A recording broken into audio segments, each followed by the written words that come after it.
दोस्तों, good morning. आपके अपने चैनल एग्ज़ाम स्टडी बाय सुभी में स्वागत है। चैनल को लाइक शेयर और सब्सक्राइब ज़रूर करिएगा। आज अपन एएमआरएस के कुछ टॉपिक करेंगे। अपन की आज से क्लास एएमआरएस बेस्ड रहेगी, जो कि आपके थ्योरी प्लस एमसीक्यू, इसमें दोनों चीज़ रहेगा। पहले मैं थ्योरी पढ़ाऊँगी, उसके बाद आप अपने एमसीक्यू करिएगा। और ये सारे क्वेश्चन जो मैं एमसीक्यू कराऊँगी वो एएमआरएस में आए हुए क्वेश्चन ही रहेंगे। तो चलिए क्वेश्चन अपन सेशन को स्टार्ट करते हैं। तो सबसे पहला टॉपिक क्या अपन पढ़ेंगे? बाल विवाह प्रतिषेध अधिनियम 2006, उसके बारे में पढ़ेंगे।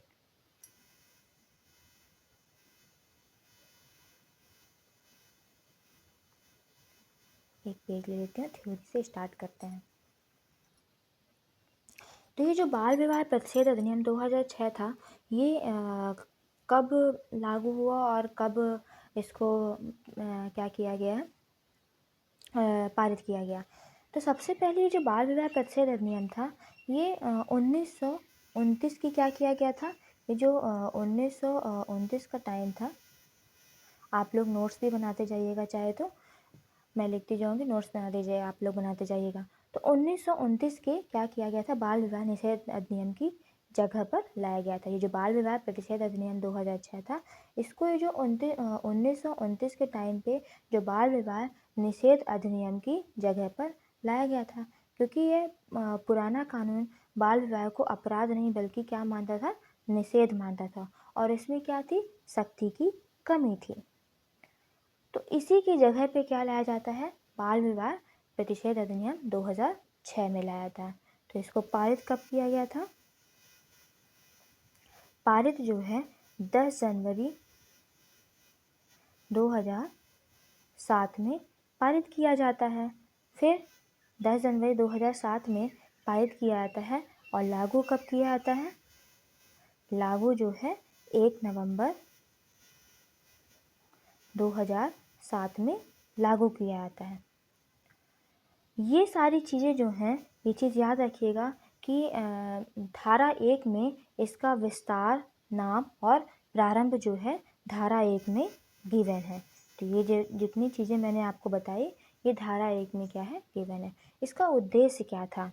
उद्देश्य ये था कि भारत में बाल विवाह पर रोक लगाना तथा ऐसे विवाह को निरस्त या रद्द करना जो संक्षिप्त अपराधों के लिए दंड निर्धारित करते हैं। तो आई होप आपको समझ में ज़रूर आया होगा।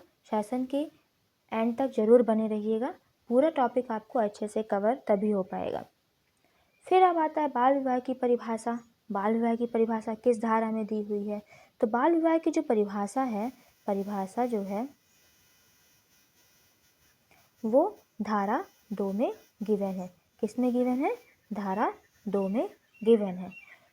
तो इसमें क्या बोला गया है कि बाल विवाह, जब विवाह में क्या, बाल विवाह वह होता है जब विवाह में किसी एक पक्ष की आयु क्या हो? कानूनी उम्र से कम हो। क्या हो? किसी एक पक्ष की जो आयु है वो कानूनी उम्र से क्या हो? कम हो। यानी कि जो लड़का है, जो बॉय है, उसकी एज जो है कितने से कम हो? 21 ईयर से क्या हो? कम हो, यानी 21 साल से कम हो। और जो लड़की है उसकी, गर्ल की जो एज है वो कितनी से कम होना चाहिए? कम है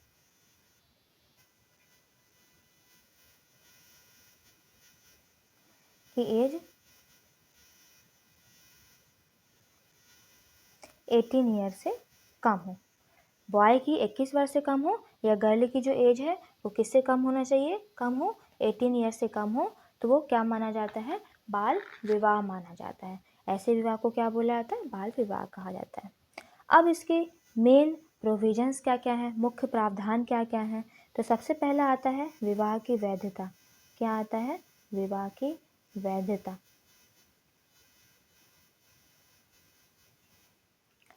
हेडिंग डाल के आप लोग रखिएगा कि मुख्य प्रावधान, उसके अंतर्गत क्या आता है? विवाह की वैधता आता है। तो विवाह की वैधता जो है ये किस धारा में गिवन है? धारा 3 में ये बात कही गई है। क्या कही गई है? यदि कोई बाल विवाह होता है, क्या है? यदि कोई बाल विवाह होता है तो वह विवाह निष्प्रभावी, यानी कि वॉइडेबल होता है, निष्प्रभावी होता है। और दूसरी बात क्या बोली गई है, यानी विवाह के बाद बालक या बालिका क्या हो 18 वर्ष, लड़की जो है 18 वर्ष है या 21 वर्ष, और लड़के की जो उम्र है 21 वर्ष की आयु पूरी होने पर अदालत में क्या कर सकता है, याचिका दायर कर विवाह को रद्द करा सकता है। ये इसकी विवाह की वैधता की हो गई, धारा 3 में गिवन है। दूसरा क्या आता है कि पूर्ण रूप से अवैध, पूर्ण रूप से अवैध विवाह, अवैध विवाह। पूर्ण रूप से अवैध विवाह में ये किस धारा में बोला गया है, तो ये जो है धारा 12 में बात कही गई है। क्या इसमें क्या बोला गया है कि कुछ परिस्थितियों में बाल विवाह स्वतः अवैध माना जाएगा। जैसे यदि बाल विवाह क्या हो फोर्सफुली, मतलब बलपूर्वक या धोखे से किया गया हो, मतलब जबरदस्ती या धोखे से किया गया हो।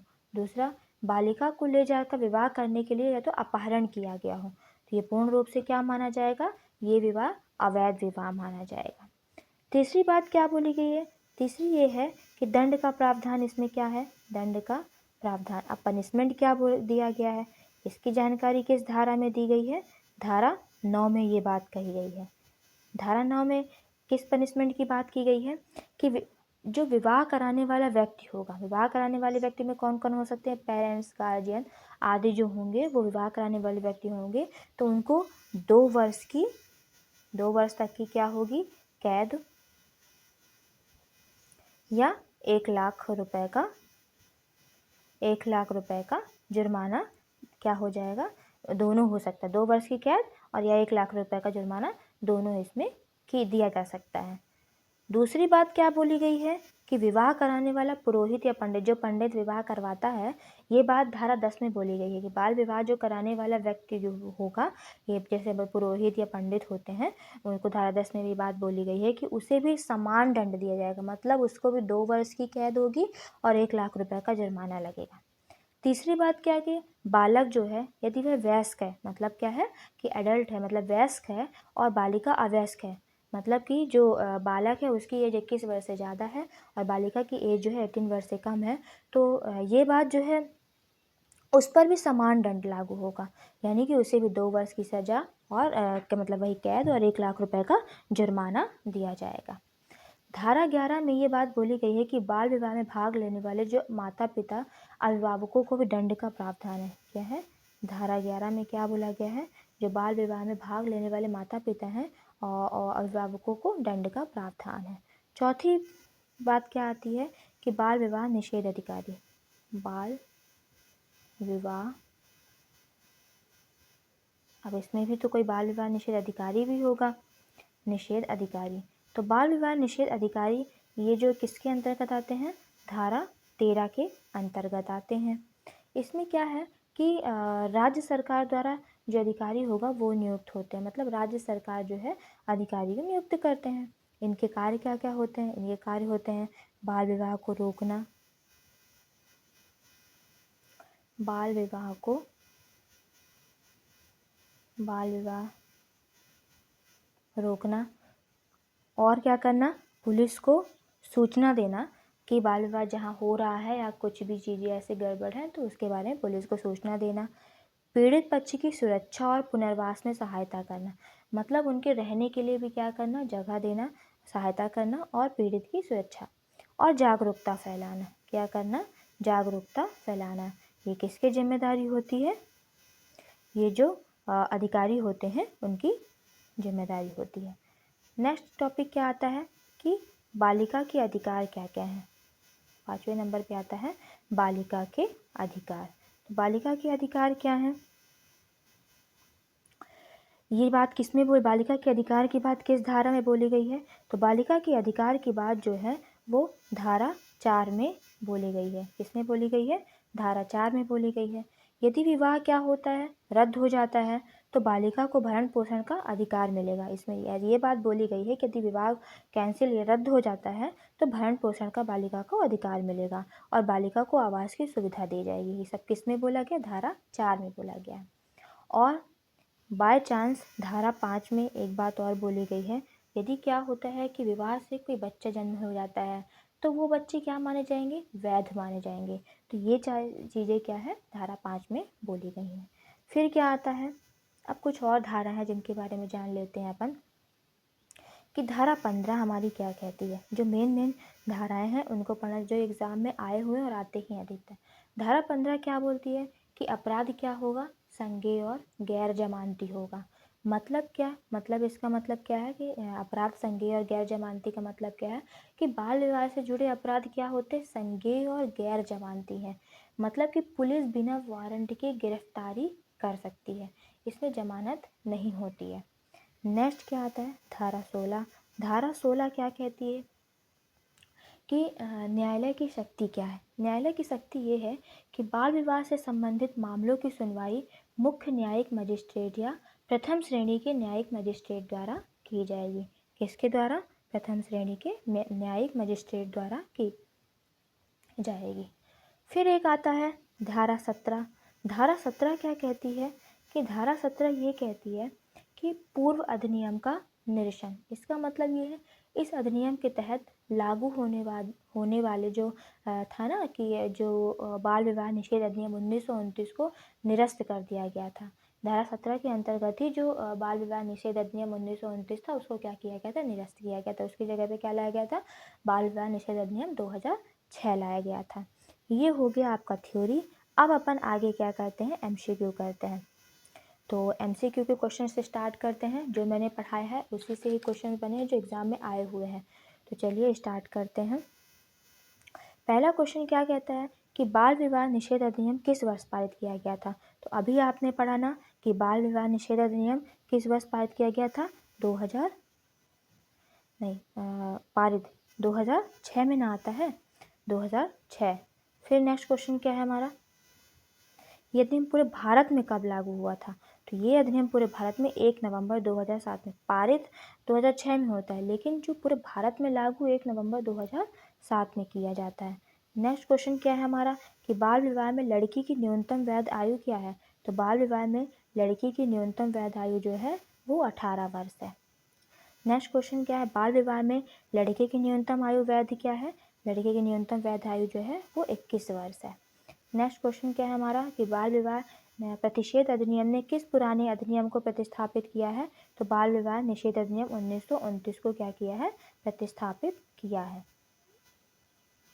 नेक्स्ट क्वेश्चन क्या है हमारा कि यदि कोई व्यक्ति बाल विवाह करता है तो उसे अधिनियम कितनी अधिकतम कितनी सज़ा दी जा सकती है। तो यदि कोई व्यक्ति जो है बाल विवाह करता है तो उसको अधिकतम 2 वर्ष की कैद या 1 लाख का जुर्माना दिया जा सकता है। नेक्स्ट क्या क्वेश्चन क्या कहता है हमारा कि बाल विवाह प्रतिषेध अधिकारी की नियुक्ति कौन करता है। तो बाल विवाह प्रतिषेध अधिकारी की जो नियुक्ति है वो कौन करता है, राज्य सरकार करता है। कौन करता है, राज्य सरकार करता है।